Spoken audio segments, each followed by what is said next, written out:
All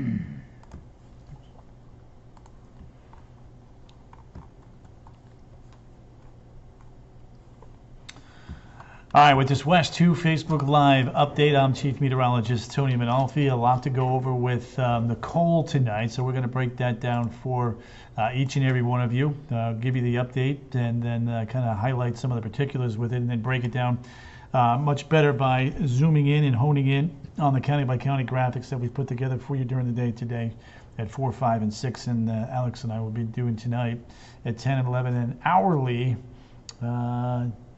overnight tonight. So that's where we're at with that. All right, so there's a look now at what's going on. There's Nicole. Doesn't look too impressive there, but the pressure has been coming down. The hurricane hunters have been up and in there. The last time they were in there, in fact, let me pop this up here for everybody. You can kind of see 45-mile-an-hour winds on that northeast quadrant, flying through some thunderstorms right there, zigzagging in, taking all of this data, and then we'll be throwing it back in to the evening computer models and hopefully getting a much better feel on the intensity forecast, rainfall forecast, wind forecast to kind of pinpoint and hone in on what to expect here locally over the next couple of days. If you missed it, with the 7 o'clock update, 7 o'clock intermediate advisory, you can see that the forward speed has dropped from 9 down to 8 miles an hour now. The wind's steady, 45 miles an hour. The pressure is holding at 998 millibars. Actually, that's down 2 millibars from the 4 o'clock advisory now that we've had that time change. So I'm going to kind of go through this, and then I'm going to answer your questions. So just hang tight with me here for a second. Zooming it in, getting in on that track a little closer here. There's 1 a.m. on Thursday, very close to landfall just south of Stewart there, and then potentially moving across the peninsula, potentially up towards just to the west of Denellen, and then up to the north and east as a cold front kind of picks this one up as we head towards Friday and Saturday. Now, as far as the advisories go, here's a look at what we have right now. Inland tropical storm watches for all but Marion County, and for Brevard County we have a hurricane watch. A hurricane watch is in effect there for the next 48 hours, and this could be bumped up later on tonight depending upon how things progress. When we look at this with the wind and everything like that, the other thing we have to factor in is the storm surge, and there it is right there along the coast. Watches are up. The peak storm surge looks like this right there along the coast, 3 to 5. Again, 3 to 5 feet storm surge expected. And then when we break it down, because the St. Johns River has been so high, we can do it this way. There's Astor along the St. Johns. You can see the potential there in a few areas, 1 to 3 to 3 to 6 feet of storm surge. I want to come up and down now into sections here of Flagler County. You can see in and around the Palm Coast area and Marineland. The potential is there for 3 to 6, if not even a little bit higher, for some potential storm surge. So this is what we're going to be watching now as we go through the next couple days. There's the Ponce Inlet, some storm surge there in the inlet, of course, a little opening there in the Barry Island. We'll be watching portions of Brevard County as well, especially north of the Cocoa Beach area. So that's a look at that. Broward County, we'll get to Broward County here in just a second. I do want to take a look at the broad perspective here. Broward County is going to get it, we think, a little bit sooner. They'll get it Tuesday night, Wednesday, and the first half of Thursday. The storm's going to be coming in, we think, just east of Lake Okeechobee. Winds are starting to pick up along our coast. Some thunderstorms there developing on the eastern side of our storm. Look at that large, broad circulation. Rozzy, good to have you in there. Appreciate you as well. Katie, Roma, Maria Sophia, Thomas Perry. Got a great group in here already. There's a look at the tracking the tropics. Again, you guys know my motto, sharing is caring.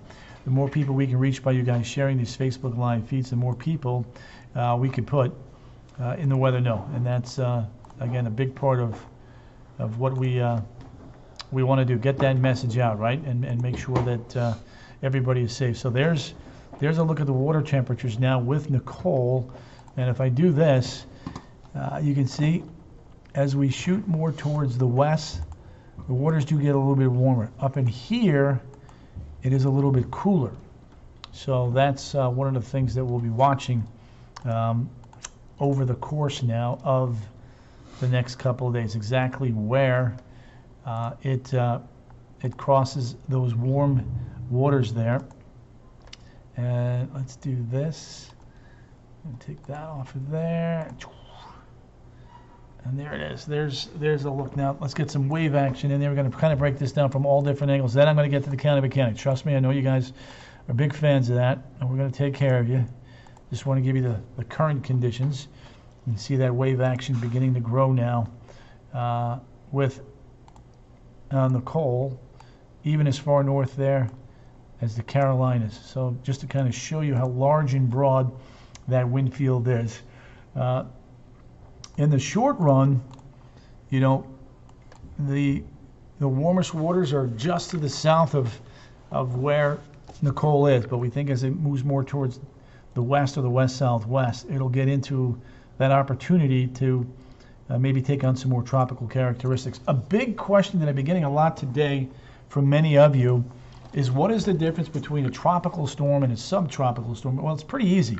Tropical storm is a warm core system. It feeds off the warm waters of whatever body it's over. The strongest winds are generally near the circulation, although you can get some strong winds in some of those squalls. With a subtropical storm, the lower level is feeding off the water at the of the ocean, whereas the upper level is more upper level energy. It's cold core, in other words. So you do get some strong winds removed from the center that go out a little bit wider. So that's really the big difference right there, the difference between tropical storm and subtropical. That was a biggie today. A lot of you asking about that. So just to kind of make it simple and easy. Models look pretty good.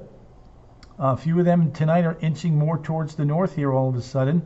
There's a look at southern Brevard and then down towards Stewart. So that's, again, two little mini camps here, all pretty close though. One camp, southern Brevard County, the other camp now near Stewart. So we'll continue to watch that right through 10, 11 o'clock Friday night as it moves up to the north and the east. Now, the graph model, and I have to show this because this is one of the models that is on that north and east side. So when you take a look at Futurecast here, here's our graph. And you can see there's Wednesday. The graph is on the eastern side of that forecast cone coming in the Brevard County, whereas the center point of the National Hurricane Center is down towards Stewart. So there you have it right there. And then from Brevard County right into Orange and Osceola on the northeast side, and then just to the west side of Jacksonville. So that's one of the outliers that we started noticing this afternoon, and we'll continue to watch that. School cancellations, Abby, if it's going to happen, it's definitely going to be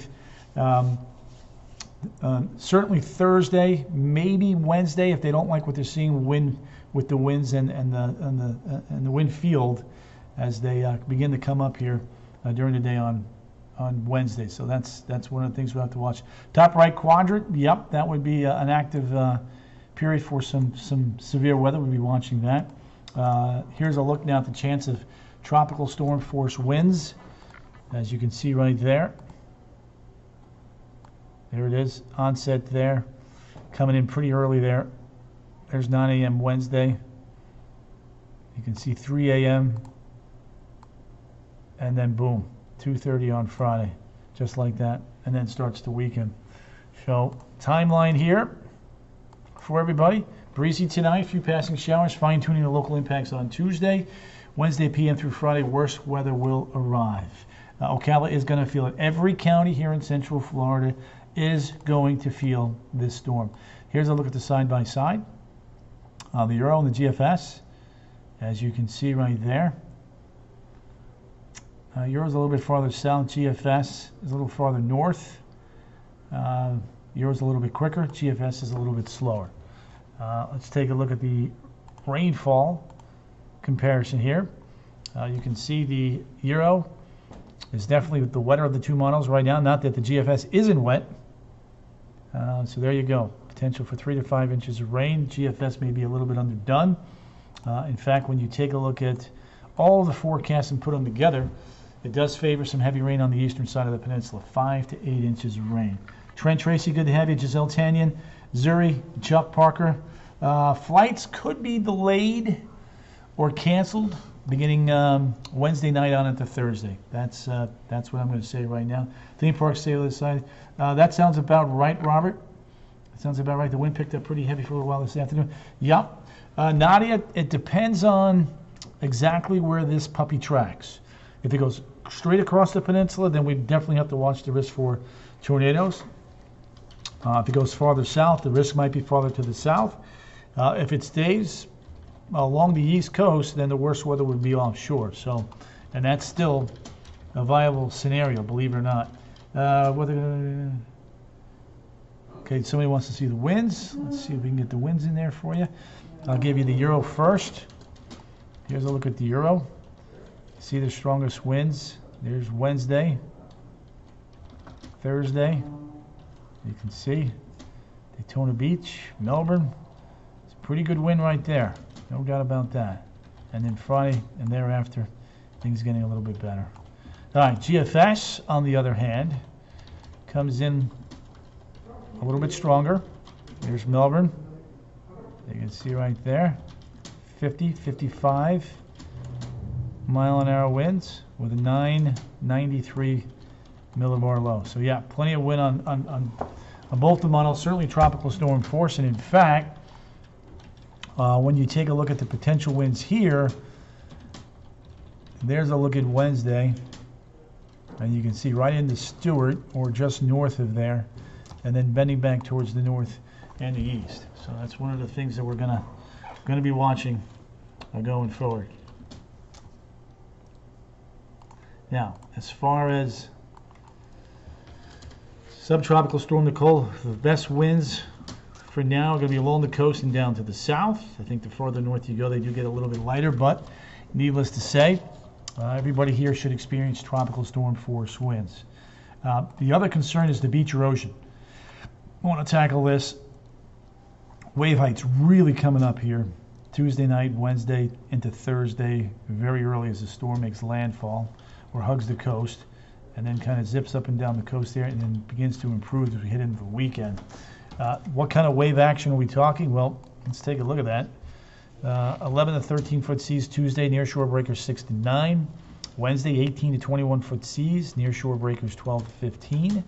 Thursday, looking at 13 to 17 foot seas, calming down later on in the day, 7 to 10 foot breakers, and then Friday and Saturday you can see getting back to some sort of normalcy. So again, lots to watch, and that's what we're going to be doing. All right, let's give you some county by counties. I know it's a biggie for many of you. Let's start with Marion County. Worst weather. It's going to be midnight to 2 p.m. on Friday. Winds 30 to 40 miles an hour, gusts 40 to 50. Rainfall 3 to 5 inches, some isolated 6+ if the storm does track closer to the county. And then as we head over towards Nicole, noon to noon. Or midnight to noon, I should say, on Friday. My bad. Again, isolated 5+ inches of rain for portions of Sumter County. Billy Early Lamonaco, right next to OIA. Definitely breezy, Mallory. Hazel, good to have you there. There's a look now at Lake County. Give Lake County some love and appreciation. We'll let you know we're working for you. Midnight to noon on Friday. Winds 20 to 30, max gust 35 to 45. Rainfall 2 to 4 inches, isolated 5+. Tropical storm watches are up there. Back towards Orange County, noon, midnight, 10 to midnight on Wednesday to Friday, 8 a.m. Winds 25 to 35, gusts 35 to 45. So we'll be watching that. And then as we head to Seminole County, 25-35, gust 35 to 45. Rainfall amounts, some isolated 6 inches, but generally speaking 3 to 5. Tropical storm watches and watching that severe weather risk. Here's a look at Osceola County. There it is, 30 to 40, gusts 45 to 55. Farther south, closer to the storm potentially. And then Nicole, 8 p.m. Wednesday to almost noon on Friday. There you have it, 35 to 45. 4 to 6 inches of rain, gusty winds as well there. And over towards Volusia County, winds 30 to 40, max gusts 40 to 50. Lake County in the house, says Melissa Nations. There you go. Nicole, for Volusia County, winds 30 to 40, max gusts 40 to 50. Rainfall 4 to 6, isolated 6 plus. Heading south into Brevard County. As we go from 8 p.m. to 8 a.m. on Friday, winds 35 to 45, gusts 45 to 55. Rainfall 5 to 8 with locally 8 plus in Brevard County. So, with that said, let's go ahead and take a look at the 7-day forecast here. Wednesday is a impact day, as the weather will pick up late in the day, impacting the evening commute. On Thursday, going to be the worst day, as we're dealing with the storm system itself. Then on Friday, improving from south to north, but certainly having impacts in the morning and maybe carrying on over into the afternoon. So that'll be one of the things, again, that we will be watching for everybody. And notice the cooler weather there for Sunday and Monday. A strong cold front will be zipping in. Let me go ahead and pull that up here for you and everybody else. It's right here. It's going to look strange for just 1 second. Pardon my interruption there. And here we go. So there it is. There's Wednesday. Ian making landfall very early. Nicole, sorry. I got Ian on my flashbacks. Yeah. There it is. Nicole coming in. There it is. Thursday and Friday. There's that front that's going to usher in some cooler weathers as we head into the upcoming weekend. So some good news there. There's 5 p.m. Wednesday. It's 1 a.m. There's the storm right over us in the morning. 7 p.m. And then Friday, front pulls and brings in some drier weather as we head into the upcoming weekend. Wow, we don't. Well, nobody needs this, to be quite honest with you. But apparently that's what we're going to be getting. So, yeah. There's that. So, anyway, so that's a look at that there for you. Again, the 7-day forecast going like this. All right, time for some questions. Looks like a rainy Thursday for me. It's rainy and breezy at the very least. We'll be watching that severe threat. Tiffany DeHart, Maria Gonzalez, good to have you there. Appreciate you guys popping in. All right, so shoot me your questions. I'll take them for a couple minutes. I get back here to making some updates. How bad is it going to be in the Tampa Fort Myers? Tampa and Fort Myers, they'll get some wind, not like anything that we saw with Ian for sure. So that's the good news. The bad news, though, is you'll have tropical storm force winds down there. We do believe that's kind of what we're thinking and leaning towards. Again, you look at the probability of tropical storm force winds down that way, and you do get to about 40% chance for tropical storm force winds. Carrie, what is the current BP? 1.9 billion. Danielle Joy, you're welcome. Dora says, tell your daughter I said hi. Leesburg is going to get some squally weather. It's tropical storm force gust. It was last time for sure, Chris Edwards. Category, Holly, it's going to be a tropical storm, maybe a Category 1 hurricane if it's able to fend off some of this drier air, and while being over some of the warmer waters as it drifts off to the south and west. Let me show you a different perspective here. There's the thunderstorms on the eastern side, but what I want to show you is the water vapor channel. And you can see this has been the intriguing thing here. Look at all this dry air. And then you even have a little ribbon of dry air in here. The circulation center is right in there. And this high is going to build in and then basically sling this back to the west. While that's going on, another front's going to come in. So as it's going west, and it's going to shoot back to the east. So a lot of zigzagging, not unusual for November. That can happen for sure. There's a look at the water temperatures here, and you'll see that they are warmer as it moves farther to the west. Out of here by Friday, we think by Friday afternoon, yes. I got hit hard. There you go, Lisa. Appreciate that, Saharan dust. Let's see, Tina O. Palm Coast.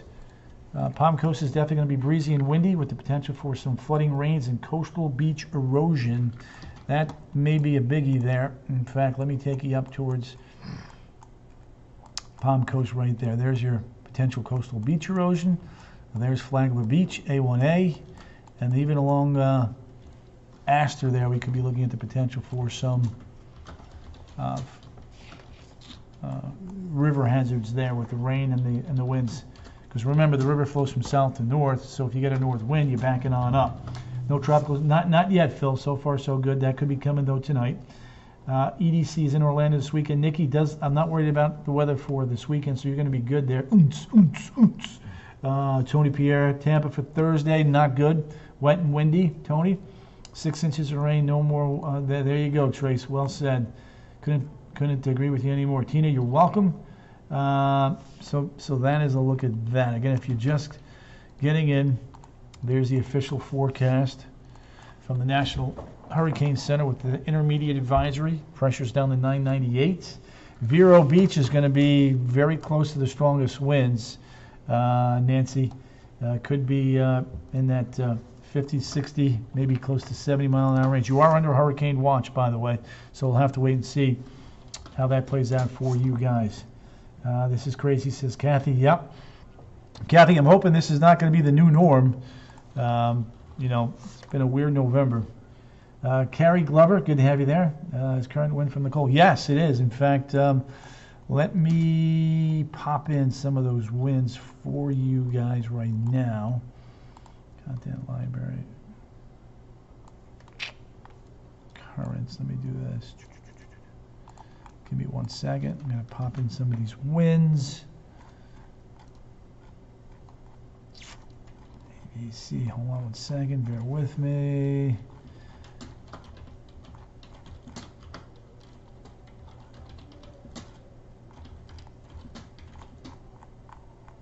All right, current.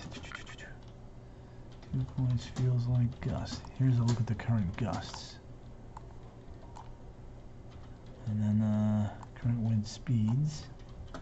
Let's do it like that. So here's the sustained winds right now. And thanks for your patience. There you go. Sustained 10 to 20 on the eastern side, and then even a higher gust down there in southern Brevard County. So yes. Scary Mickey. Winds for Leesburg. Let's go back to Leesburg here real quick. Lake County. Right now we've got you in the 2030. We'll have to wait and see where the exact track goes. Crazy. In Orange County, the trouble spot areas, Caitlin, we're going to have to watch. We're, again, looking at about 3 to 5 inches of rain over your way. Oh, my God. Tracy, I'm so glad you said that. Again, whether it's subtropical or tropical, it doesn't make a difference. You can still get some intense winds both ways. In fact, subtropical, the wind field is usually a lot wider, as we were talking about earlier. Amaryllis, you're welcome. Ada was in November of 2020. That's correct. You guys have some good memories in here tonight. Proud of you. So again, for me, the key messages: potential for significant beach erosion, watching for localized flooding, especially along the St. John's and in those poor drainage areas. And then the worst weather is going to be Wednesday night on into Friday morning. So that's what we'll continue to watch there. Kathy, Juba, leaning towards yes for now, Kathy. Dr. Richard Love. Ugh, says Laura. Yeah, we can. Russ, I'm 100% with you on that, my man. I'm with you. Let's take a look at the rainfall comparison. You can see it right there. Euro versus GFS. Wet, wet, wet. Either way. Same thing for Kissimmee and Point Siena. I have a flight Thursday. Catherine Oliveira, that flight may be canceled. So just be ready for that. We'll have to wait and see how this one plays out. Really good to have you right there. Bobby Johnson. Chances of a tornado are low, but they're there. We'll have to wait and see and fine-tune this track and path here over the next couple of days. Lakeland, wet, breezy. Winds in that 30 to 40 mile an hour range. Probably a pretty good bet. All right, guys, I'm going to rock and roll. Got to make some updates, go over a couple things here with Mr. Alex, who's in the house with me here tonight. We'll be guiding you through the 10 and the 11 and give you some hourly updates again overnight tonight. So you guys stay safe. Keep checking back in. We may still have one or two twists and turns with Nicole before before it's all said and done. And again, don't forget, please, if you can, share the feed. The more people we can reach by you guys getting this the word out, the more people we can put in the Weather Know. Toodles, take care. See you guys tonight. Bye.